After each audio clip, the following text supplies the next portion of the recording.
बिहार विधानमंडल के मॉनसून सत्र की शुरुआत हो गई है, जिसमें विपक्ष ने अपना एजेंडा सेट कर लिया है।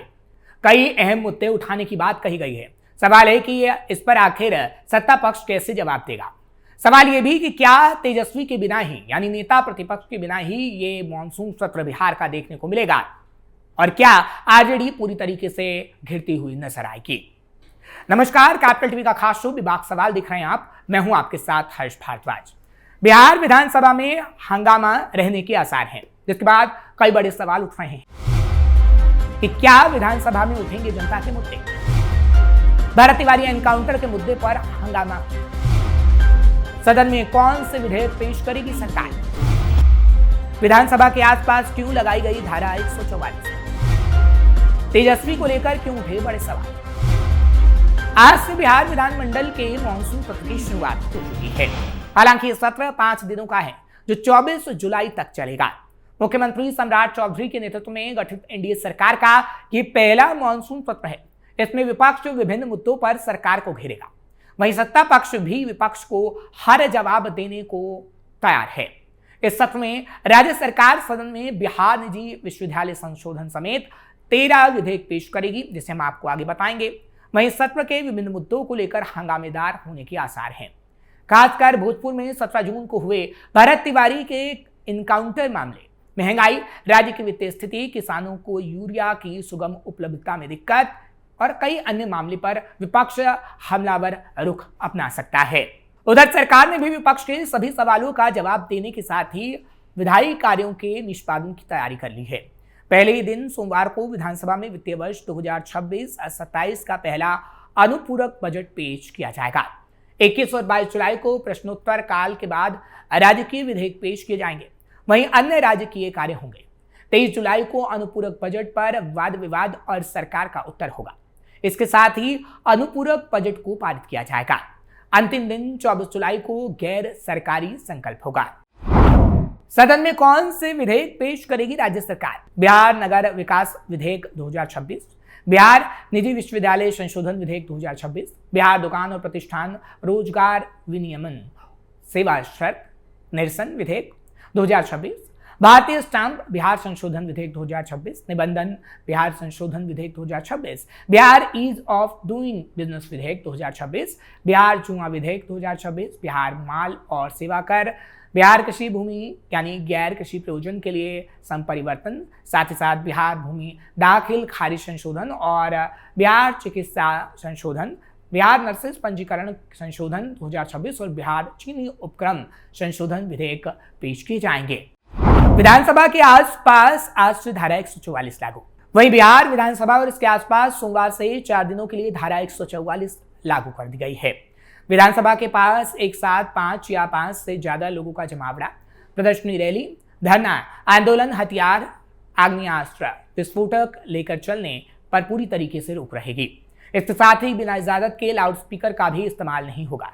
ये व्यवस्था 5 दिनों के लिए यानी 20 जुलाई की सुबह से 20 जुलाई की शाम तक लागू रहेगी। इसके साथ ही बिना इजाजत के लाउडस्पीकर का भी इस्तेमाल नहीं होगा। ये व्यवस्था 5 दिनों के लिए यानी 20 जुलाई की सुबह से 24 जुलाई की शाम तक लागू रहेगी।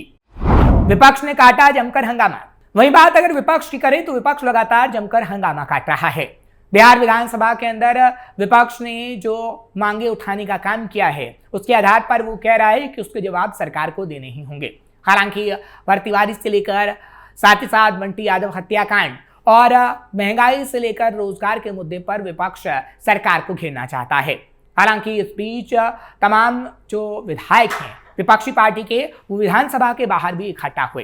साथ ही साथ ये भी कहा जा रहा है कि तेजस्वी भी किसी भी वक्त विधानसभा पहुंच सकते हैं, लेकिन आखिर वो कब तक विधानसभा पहुंचेंगे, इसकी कोई तारीख फाइनल नहीं हुई है। लगातार विपक्ष एक ही बात कह रहा है कि सरकार को हमारे सवालों के जवाब देने होंगे और विपक्ष कई मुद्दों को सदन में उठाएगा, जैसे भरत तिवारी एनकाउंटर मामला, महंगाई, रोजगार और अन्य मुद्दे। हालांकि इससे पहले बिहार विधानसभा का मानसून सत्र जब आज से शुरू हुआ है तो सर्वदलीय बैठक भी बुलाई गई थी और सर्वदलीय बैठक में तमाम विपक्षी दलों को न्योता दिया गया था। साथ ही साथ सदन को सुचारू रूप से चलाने की बात भी कही गई थी और सभी ने एक सुर में कहा था कि सदन को सुचारू रूप से चलाया जाएगा। लेकिन आज हंगामा देखने को मिला जब सदन की शुरुआत हुई। सबसे ज्यादा हंगामा आपराधिक मुद्दे पर हुआ और विपक्ष ने अपराध से जुड़े कई मुद्दों को पूछने की कोशिश की। बिहार विधानसभा के बाहर भी काफी हंगामा हुआ और बिहार में विपक्ष के कई बड़े नेता हाथ में बैनर और पोस्टर भी लेकर नजर आए। मांग थी अपराध को कम करनी थी, मांग थी महंगाई को कम करने की और साथ ही साथ मांग की गई रोजगार देने की। फिलहाल आगे आने वाले समय में 5 दिनों का जब सत्र है तो विपक्ष का ऐसे ही हंगामा देखने को मिल सकता है और ये तस्वीर रोजाना आ सकती है। भरत तिवारी एनकाउंटर पर क्यों मचा बवाल? हालांकि खास तौर पर जो विपक्ष का हंगामा हो रहा है वो भरत तिवारी एनकाउंटर मामले को लेकर हो रहा है, क्योंकि भरत तिवारी का एनकाउंटर होता है जिसके बाद न्यायिक आयोग का गठन होता है और उसकी रिपोर्ट 6 महीने के भीतर आएगी। लेकिन एक तरफ परिवार ये कह रहा है कि 1 महीने के अंदर अंदर ही हमें इंसाफ मिल जाना चाहिए था, क्योंकि सम्राट चौधरी की तरफ से लगातार ये कहा जाता रहा है कि 1 महीने के अंदर हम इंसाफ दिलवाते हैं और मुझे 1 महीने के अंदर इंसाफ नहीं मिल पाया, तो आखिर 6 महीने क्यों लगेंगे? जंतर मंतर पर जहां पर पूरे परिवार की तस्वीर नजर आई, वहीं विपक्ष लगातार भरत तिवारी के घर पर पहुंचता रहा। पप्पू यादव से लेकर तमाम विपक्ष के बड़े नेता भरत तिवारी के घर पहुंचे, सांत्वना व्यक्त की और वो भरत तिवारी के साथ नजर आ रहे हैं, भरत तिवारी के परिवार के साथ नजर आ रहे हैं।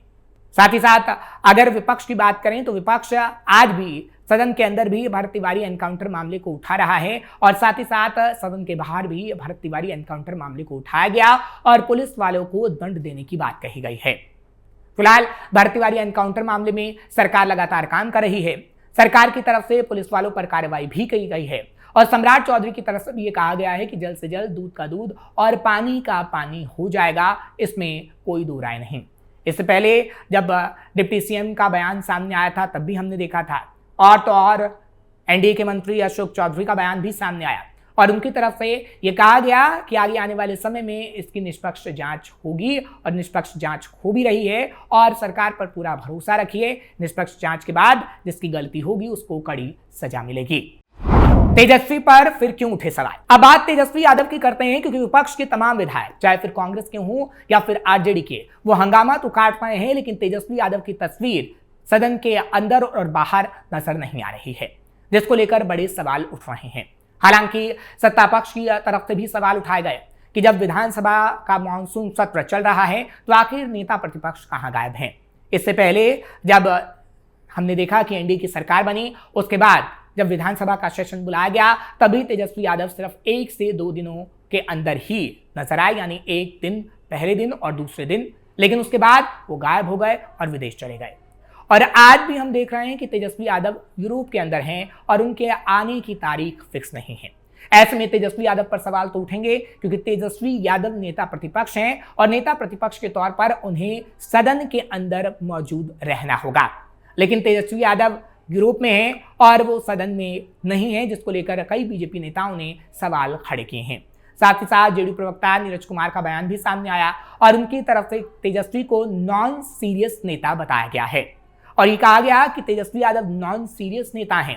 तेजस्वी यादव सीरियस नहीं है। तेजस्वी यादव पर जनता आखिर कैसे भरोसा करेगी? तेजस्वी यादव को सत्ता में विराजमान तो नहीं कराया, लेकिन जनता ने नेता प्रतिपक्ष जरूर बनाया, लेकिन नेता प्रतिपक्ष जनता की उस आवाज को नहीं उठाना चाहते जो जनता चाहती है, खासतौर पर राघोपुर में, क्योंकि राघोपुर की जनता ने तो तेजस्वी पर विश्वास किया था और तेजस्वी ने तमाम लोगों को धोखा दे दिया। क्या हंगामे की भेंट चढ़ जाएगा सदन? अब इन तस्वीरों से तो यही कहा जा सकता है कि आगे आने वाले दिनों में जब 5 दिनों तक ये सदन चलेगा, यानी विधानसभा सत्र, तो खास तौर पर हंगामे की भेंट ही चढ़ जाएगा, क्योंकि विपक्ष लगातार हंगामा काट रहा है। हालांकि सत्ता पक्ष एक एक करके तमाम सवालों के जवाब तो दे रहा है, लेकिन तमाम सवालों के जवाब सुनना विपक्ष नहीं चाहता। विपक्ष अड़िग है और विपक्ष बार बार एक ही बात कह रहा है कि हम अपने मुद्दों को उठाएंगे सदन के अंदर, सरकार से जवाब मांगेंगे, लेकिन विपक्ष आखिर चाहता क्या है, उसकी मंशा पर सवाल उठ रहे हैं। जब सम्राट चौधरी की तरफ से और सत्ता पक्ष की तरफ से जवाब दिया जा रहा है और जवाब देने की कोशिश की जा रही है, तो आखिर क्यों विपक्ष सत्ता पक्ष की बात को नहीं सुन रहा है? क्योंकि सिर्फ मीडिया के सामने आकर कह देना कि हम मुद्दों को उठाएंगे और सदन के अंदर खास तौर पर सवालों के जवाबों को ना सुनना विपक्ष की मंशा पर ही सवाल खड़े करता है, क्योंकि एक तरफ नेता प्रतिपक्ष सिर्फ मीडिया के सामने सवाल पूछते हैं, तो वहीं पूरा विपक्ष सदन के अंदर आता है तो सत्ता पक्ष से सवालों के जवाब नहीं लेता, सिर्फ हंगामा काटता है। इसलिए बार बार हम भी सवाल पूछते हैं कि आखिर जनता के मुद्दों को सदन के अंदर कब उठाया जाएगा, जनता के मुद्दों को विधानसभा में कब खास तौर पर पूछा जाएगा। ऐसे ही भी बाकी सवाल हम पूछते रहेंगे। आपको ये खबर कैसी लगी कमेंट सेक्शन में जरूर बताएं। खबर को लाइक शेयर करें, कैपिटल टीवी को सब्सक्राइब करना मत भूलिएगा।